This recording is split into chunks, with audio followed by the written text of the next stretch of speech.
On va reprendre dans cette vidéo les exemples traités dans la playlist consacrée au principe fondamental de la dynamique. Il est très important que vous ayez vu ces vidéos avant de visionner celle-ci. On va calculer l'accélération dans chacun des cas suivants, en considérant que la vitesse initiale dans chaque cas est nulle. On s'intéresse tout d'abord à l'étude comparée d'un solide roulant ou glissant sur un plan incliné. Ils sont tous deux soumis à leur poids propre, P, et à la réaction R du plan incliné. Du fait qu'il y a roulement sans glissement au niveau du cylindre, la réaction R ne génère aucun travail et n'interviendra pas dans le calcul.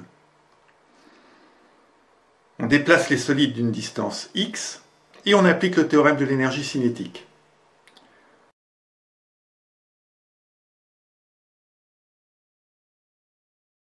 Celle-ci est nulle au départ puisque la vitesse des solides est nulle à cet instant.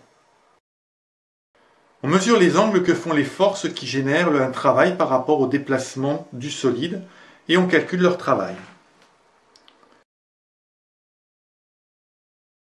En appliquant le théorème de l'énergie cinétique, on trouve une équation entre vitesse et déplacement du solide.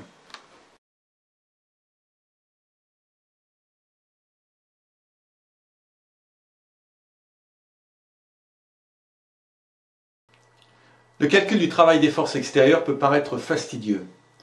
On peut procéder différemment en projetant tout d'abord ces forces selon la direction du mouvement et perpendiculaires à la direction du mouvement.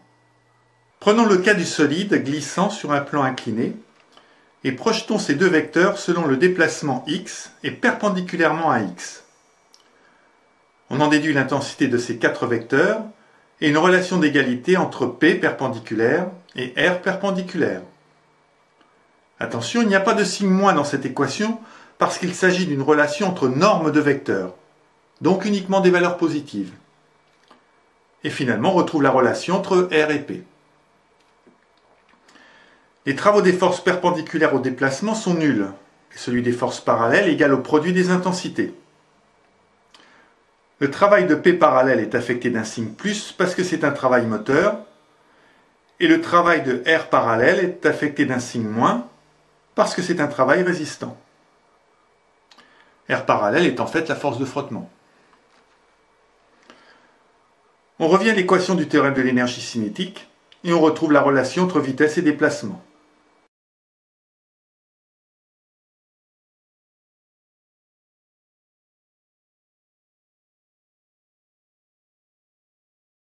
En dérivant par rapport au temps, on retrouve les formules établies dans la playlist du principe fondamental de la dynamique.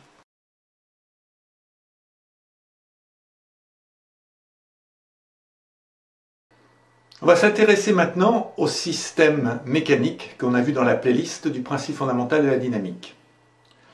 On a dû appliquer ce principe 3 fois pour résoudre le système. Ici, on va voir qu'il suffit d'appliquer une seule fois le théorème de l'énergie cinétique pour arriver au résultat. Le système est composé de deux masses reliées par un fil de masse négligeable passant par une poulie. Un frottement, petit f, existe entre la masse M1 et le plan horizontal. On met en place les forces extérieures au système produisant un travail et on les projette suivant la direction du déplacement des solides. On impose un déplacement x qui est de même intensité pour les deux masses et on calcule l'intensité de R parallèle. Puis on applique le théorème de l'énergie cinétique en faisant attention aux signes affectés aux différents travaux et on établit les relations cinématiques, ce qui permet de trouver l'équation entre vitesse et déplacement des masses.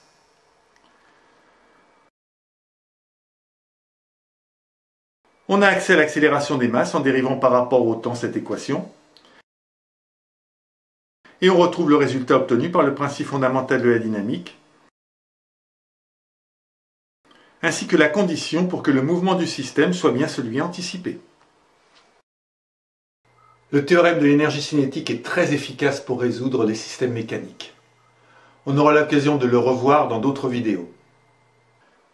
Voyons maintenant comment appliquer le théorème de l'énergie cinétique avec une force non constante en reprenant le système masse-ressort.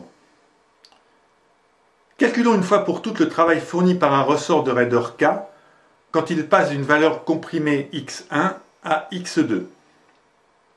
La force fournie par le ressort est égale à moins kx, puisque la force du ressort s'oppose à la compression x.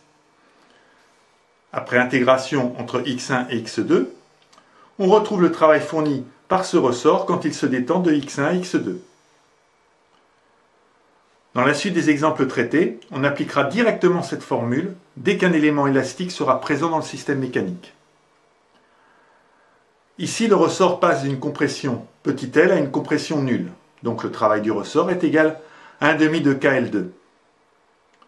On retrouve alors instantanément la vitesse de la masse quand elle quitte le ressort.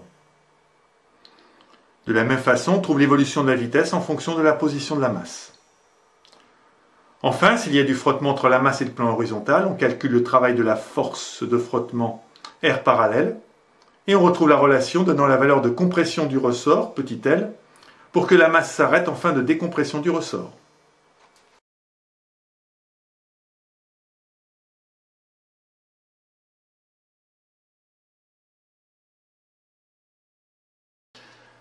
L'application du théorème de l'énergie cinétique facilite grandement les calculs par rapport à l'application du principe fondamental de la dynamique. Surtout si on s'applique bien à projeter les forces extérieures dans la direction du mouvement du solide, puisque ce sont ces seules composantes qui vont produire un travail. Les autres produiront un travail nul puisqu'ils sont perpendiculaires au déplacement du solide. Si vous avez bien maîtrisé toute cette partie-là, on va pouvoir se consacrer dans les vidéos suivantes à des cas beaucoup plus complexes qui auraient été très difficiles à résoudre en appliquant le principe fondamental de la dynamique.